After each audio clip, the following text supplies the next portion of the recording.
शहर की एक भीड़-भाड़ वाली गली में एक पाव भाजी की दुकान थी। दुकानदार का नाम था रघु भाजी वाला। उसकी पाव भाजी मशहूर थी, लेकिन उससे भी ज्यादा मशहूर था उसका लालच। वह कम मक्खन डालता, सस्ती सब्जी इस्तेमाल करता और ग्राहकों से ज्यादा पैसे वसूलता। गरीबों के लिए उसके दिल में कोई दया नहीं थी। लेकिन एक दिन एक लड़का उसकी दुकान पर आया और उसकी जिंदगी बदलने वाला था। रघु रोज सुबह दुकान खोलता और सबसे पहले पैसों की गिनती करता। उसी समय रघु के दुकान एक ग्राहक आया और बोला, रघु भाई, एक प्लेट पाव भाजी लगा दो। ठीक है भाई, 2 मिनट रुको, मैं अभी गर्मा गर्म पाव भाजी की प्लेट लगाता हूँ। फिर रघु फटाफट पाव भाजी बनाने लगा। पाव भाजी बनते ही सबसे पहले रघु पाव भाजी की प्लेट अपने ग्राहक को देने गया। ये लो भाई, आपकी गर्मा गर्म पाव भाजी की प्लेट। फिर ग्राहक अपनी पाव भाजी खाने लगा। तभी उसके बाद ग्राहक रघु के पास गया, बोला, भाई साहब, थोड़ा ज्यादा भाजी दे दो। ज्यादा चाहिए तो ज्यादा पैसे दो, यहाँ मुफ्त में कुछ नहीं मिलता। उसके बाद ग्राहक यह सुनते ही गुस्से से उसकी दुकान से चला गया। लोग उसकी पाव भाजी खाने के लिए आते थे, लेकिन उसके बर्ताव से नफरत भी करते थे। फिर एक सुबह दुकान के पास एक दिन एक पतला सा गरीब लड़का दुकान के पास आकर रुका। अंकल, आधी प्लेट पाव भाजी मिल सकती है क्या? मेरे पास पूरे पैसे नहीं हैं। ये कोई दानशाला है क्या? पैसे पूरे नहीं हैं तो भूखे ही रहो। लड़के की आंखें भर आईं, लेकिन वह कुछ बोला नहीं और चुपचाप चला गया। अगले दिन अमन फिर दुकान पर आया। अंकल, मैं काम कर सकता हूँ क्या? बर्तन धो लूँगा, दुकान साफ कर दूँगा। बस थोड़ा खाना दे दीजिए।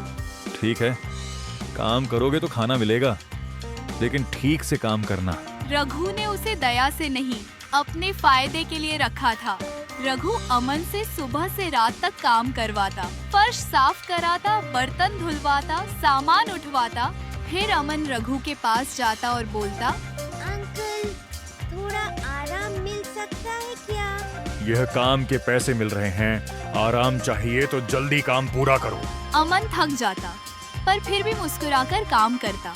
एक दिन अमन दुकान पर बैठकर खाना खा ही रहा होता है, तभी अपने सामने एक भूखे इंसान को देखता है।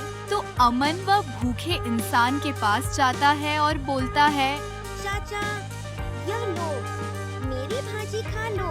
वह अपनी ही थाली किसी और को दे देता था, क्योंकि उसे लालच नहीं, इंसानियत आती थी।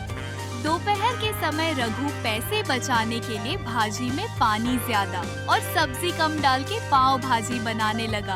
उस समय उसका ग्राहक उसको बोला, रघु भाई, अब स्वाद पहले जैसा नहीं रहा। भाई, खाने का रेट बढ़ गया, तभी भी क्वालिटी वही मिल रही है। असल में रघु लोगों को धोखा दे रहा था। फिर अमन दुकान के पास आया और बोला, अंकल, अगर हम सही खाना नहीं देंगे तो लोग आना बंद कर देंगे। मूर्ख लड़के, लोग स्वाद के लिए नहीं, नाम के लिए आते हैं। एक दिन कई ग्राहक फूड इंस्पेक्टर को शिकायत कर देते हैं। जब रघु को पता चलता है कि फूड इंस्पेक्टर उसकी दुकान जांच करने वाले हैं, तो रघु डर जाता है। फिर अमन दुकान के पास आता है और रघु को बोलता है, क्या हुआ अंकल? तुम बहुत परेशान लग रहे हो। मुझे बताओ, क्या हुआ आपको? आज मेरे दुकान पर फूड इंस्पेक्टर आने वाले हैं, दुकान जांचने के लिए। अब बताओ, मैं क्या करूं? अगर हम ईमानदारी से काम करेंगे तो डरने की कोई जरूरत नहीं पड़ेगी। अब तू मुझे सिखाएगा ईमानदारी? चल जाकर काम कर। ठीक है अंकल, जा रहा हूँ काम करने, चिल्लाओ मत। फिर अमन यही बोलते ही दुकान की सफाई चालू कर दिया। बर्तन साफ किया और दुकान के साफ सफाई करने लगा। सब कुछ ठीक करने की कोशिश की। जैसे ही अमन ने दुकान की साफ सफाई खत्म करके रघु के पास आया, वैसे ही बाजू से फूड इंस्पेक्टर आए और वे दोनों जन डर गए। मैं फूड इंस्पेक्टर हूँ, तुम्हारे खाने की क्वालिटी चेक करने आया हूँ। कुछ लोगों ने थाने में रिपोर्ट कराया था। फिर इंस्पेक्टर दुकान चेक करने लगे। चेक करते समय पुरानी सब्जियां और गंदगी मिल जाती है। ये दुकान सील की जा रही है। दुकान बंद हो गई, ग्राहक चले गए और रघु अकेला रह गया। रघु खुद को कोसते हुए कहा, सब कुछ खत्म हो गया। अब मैं क्या करूं? अमन दुकान पर वापस आया। तू फिर क्यों आया दुकान पे? क्योंकि मैं नाराज नहीं हूँ। मैं चाहता हूँ कि आप बदल जाएं। रघु को पहली बार एहसास हुआ कि लालच ने उसे इंसान से पत्थर बना दिया था। मैं गलत था। अब मैं ये गलती दोबारा कभी नहीं करूंगा।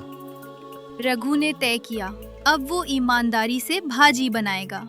अमन उसकी मदद करने लगा। कुछ महीनों बाद दुकान फिर खुली। इस बार स्वाद बेहतर था, रेट सही थे और दिल भी साफ था। आज पाव भाजी में असली स्वाद है रघु भाई। इसलिए कहते हैं लालच इंसान से सब कुछ छीन लेता है, इज्जत, पैसा और रिश्ते। लेकिन अगर इंसान समय रहते बदल जाए तो जिंदगी दोबारा शुरू हो सकती है।